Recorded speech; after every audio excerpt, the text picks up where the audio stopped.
So I thought I'd just start. We've had obviously a lot of fascinating talks from lots of people from lots of different careers, so we didn't get a chance to ask any questions. So this is mainly going to be a chance for the audience to ask questions to our panel members, and then we'll also have the opportunity to discuss further. So does anyone have a question to start us off? No, I sort of put you on the spot. Yeah? Okay, perfect. Yeah. I've got a question for Tom, actually, and talking about your PhD, and you sort of maybe sound like there are a lot of sort of struggles that you face kind of going through kind of like workload, I guess, and like plowing on with it a bit. Do you think it's a good idea to go straight into a PhD from a master's, or do you think it's a better idea sort of like maybe go out and see what you can find in sort of alternative roles and stuff, and see if you stick with PhD? Sorry, just for the recording, I'm going to repeat it to the microphone, but it's just a question about transitioning from a master's straight to a PhD, so you're good. Thank you. Gosh, there's probably a lot of people in this panel who give an opinion on this as well. It's the difficulty is timing, right? So you've got not much time to concentrate on finishing what you're doing and making a good effort for your masters, simultaneously trying to work really hard to develop something you're thinking about that you want to do for the next 4 years. I was quite fortunate. I had a studentship, so the money was there, and we were able to really quickly develop a project that fitted what I was interested in, what my supervisor wanted to do. But I wouldn't ever say, I've got to say, like, just get on with it and do it straight away. There's benefits to doing that, I guess, that you're still academically fully switched on thinking in that way, but I'm sure there's a huge amount of benefits of just having a little bit of time, just to determine what you really want to do, because you've got to live it for a few years at least, and go through the ups and downs. So, yeah, it's not really a very great answer, but I don't know if anyone else has got any reflections to add to that. No, everyone's too scarred even after these years. Okay, thanks for that. Anyone else have another question? We also have Nelanie on the line, so a very rare opportunity to ask her in Guyana a question about all of her amazing work. Can I ask her what species of parakeet that was? Nelanie, did you hear that? What species of parakeet did you mention in your talk? Maybe Juniper wants to know. What species of parakeet did you talk about in your talk? Ooh, I can't remember. I'm sorry. I think it was in the genus Aratinga. Okay, I think we have a few more questions in the audience. Did someone put their hand up? Yeah. Question for Tony. This might be slightly simplistic, but one of the things that you said should be a focus in the future is trying to get conservation or innovation, recovery, whatever you put it, into, for example, economic. Yeah. What is one thing that you think could help that? Sorry, I'm asking. Yeah. So what one thing can we do in the economic sphere to drive nature up the agenda? I think having some measure of the health of natural capital blended into national accounts. So at the moment we measure growth in GDP. This is our principal indicator of success. We've got a few other measures like inflation and the public sector deficit, which are shaping decisions. And all of these things presently have no relationship to the declining state of the natural world. But if you take the view that healthy soils, pollinating insects, stable climate, access to food, all of those things that rely on a healthy ecosystem, they're declining. And in the end, they will feed back into the economy and cause serious negative consequences. And so if we can start to blend that into some way in which we're measuring the economy in a more rounded way, I think that would make a huge difference. Because actually, Robert Costanza, let me just share one little statistic which sticks in my mind, famous 2014 paper on the value of nature to the global economy. Costanza estimated that ecosystem services are contributing value in the order of $125 trillion per year, global GDP is $75 trillion per year, and so we're degrading the natural assets that provide a bigger contribution than GDP, but we're not measuring it. And that is an epic failure of how we look at the economic system. And so closing that gap so that we can understand that actually we're not growing, we're contracting, because we're depleting the underpinning supporting structure of the entire economy. So fixing that, it seems to me, is quite fundamental. Some people get a little bit nervous about this. If we're going to put nature into the economic calculation, are we going to finish up commodifying it or privatising the natural world? I think the bigger danger is seeing that nature has no value. That's the bigger danger, in my opinion. Thank you for that. Any other questions? Oh, sorry. It's sort of a little bit following that up, really. I've sort of had another question, but I've gone in that direction now. And just to sort of come back on that slightly, and when you were talking, Tony, you mentioned the word Michael Gove, and I confess I felt a little shudder down my spine. And without getting political, I just really want to ask the question is, are the government really behind this? So I read the other day, it's been, I don't know if this is correct or not, because I didn't fact check it, but something like a £250 million underspend on moving towards net zero. And so I think, well, why is that? And why aren't the houses all insulated? And why aren't there PV panels on more roofs? And why did they underspend so much? Are they really behind it? Or is it just talking and not walking? Yeah. So government is a big thing. I don't know how many members of the government there are, like 120 MPs under the junior ministers, ministers of state, members of the cabinet, something like that, isn't it? Yeah. And so you can imagine there's a huge spectrum of views in there.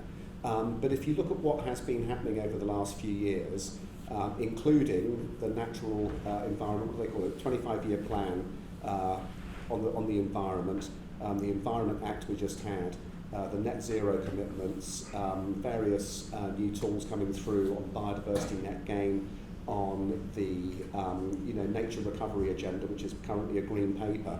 It's actually been quite an active period of improving policy and targets being set and everything else. And so if you look at it from the point of view of what's actually happening alongside the commitments being made, which have been coming from the Prime Minister, which is quite unusual, then you would say actually that this is a period where the environment and nature has actually been something which is in the ascendancy.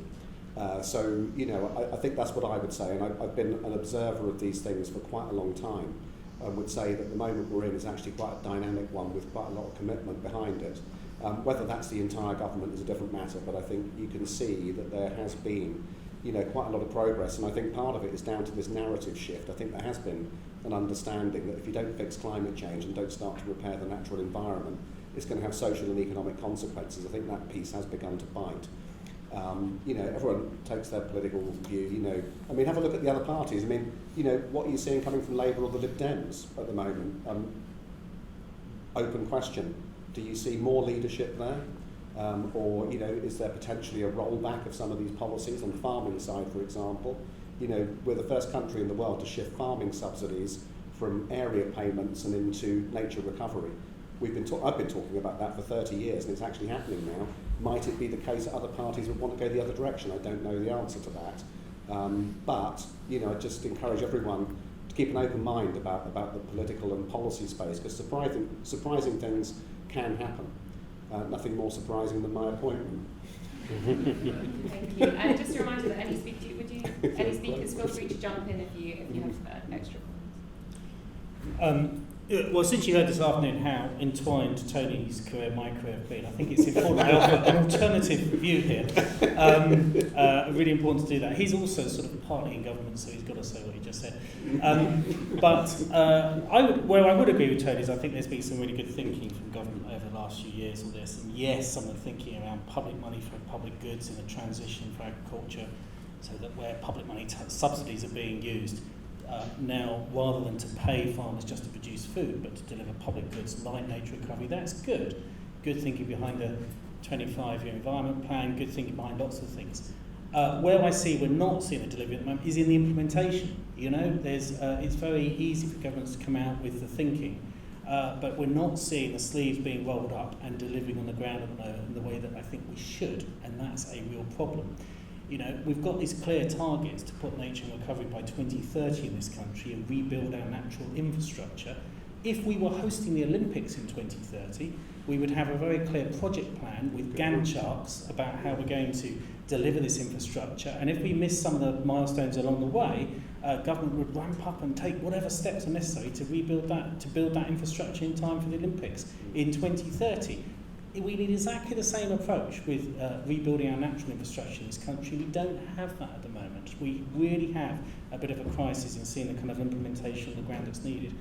Also, we have the problem, as Tony said, yes, government's a big thing with lots of ministers, but we saw lots of policies coming out from government that are entirely incompatible with the good policies. So we might have all the good things that Tony was mentioning, but we also have government saying they want to get even more oil and gas out of the North Sea.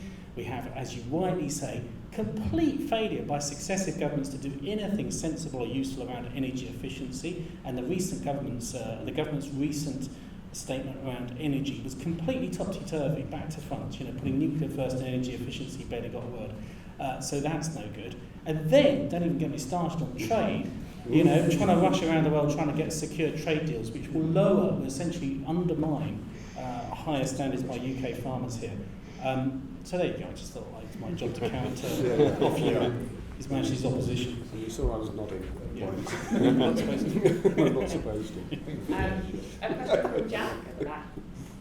Firstly, thank you very much for your wonderful talk. My question is, a few of you mentioned conservation happening in troubled regions like Myanmar and Ukraine. I was just curious about what unique conservation challenges that brings up and how you deal with it. So I think the question was related to conservation in times of conflict. So I don't know if anyone wants to.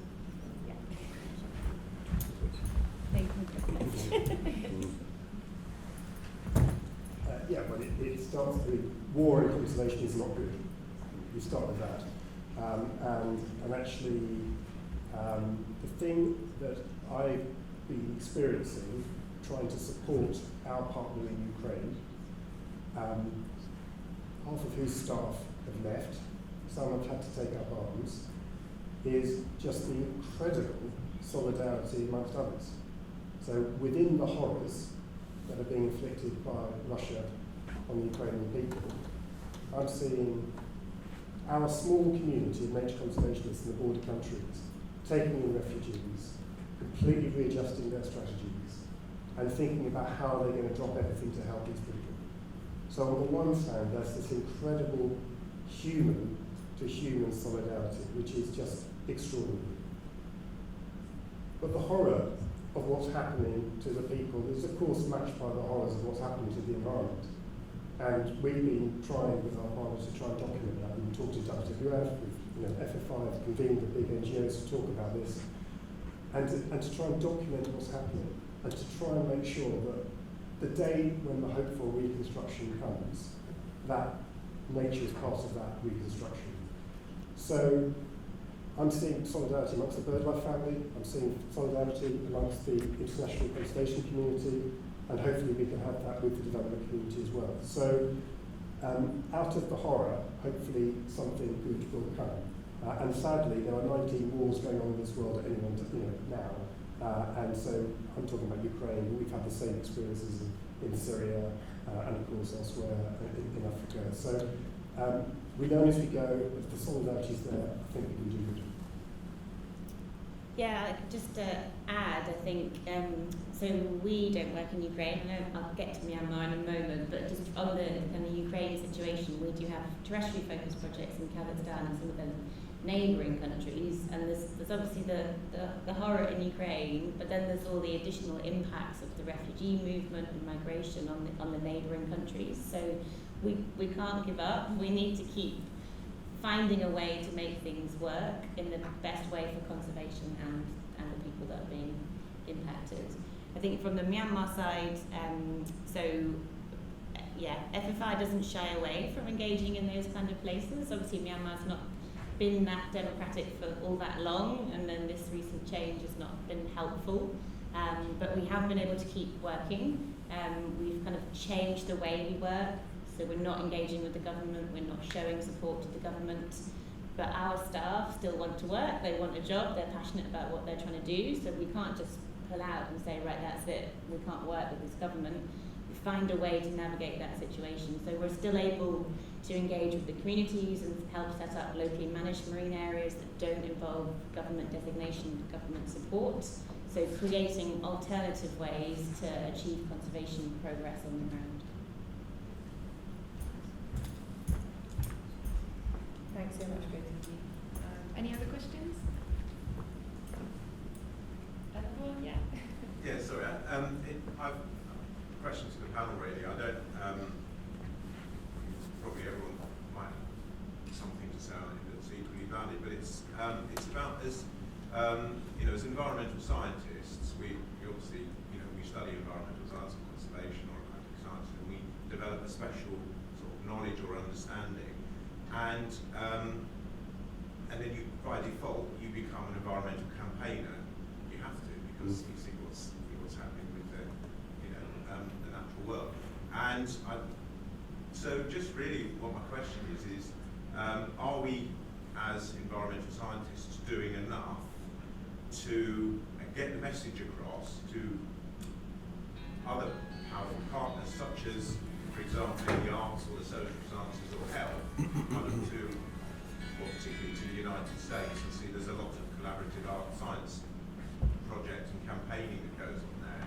And I do accept that there's a sort of a growth of that here. But are we doing enough? Is there more we could do, or are we missing a bit of the trick?